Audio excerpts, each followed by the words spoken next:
My name is Gordon Meth. I'm a professional engineer with expertise in traffic engineering and transportation planning, and I've been retained by South Avenue Retail Association to perform an independent review of the transportation component of the EIS document for this project.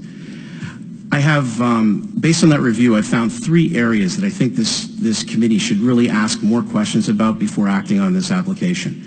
First is the trip generation assumptions that were for which traffic was estimated.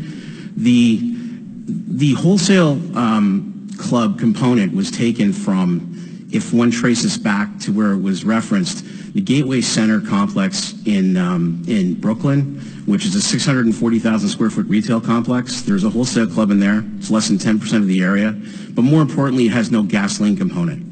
The gasoline component is really not part of the trip generation used in that, and that really needs to be considered in this application, particularly since it's a members-only gasoline component. It's not like your typical gas station, which draws a lot of traffic from passing by traffic.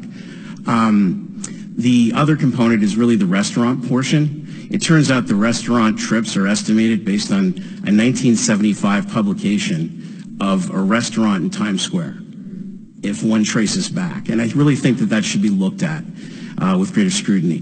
From a safety perspective, there are 5 intersections within the study that had 3 or more pedestrian crashes per year, over a 3-year period studied.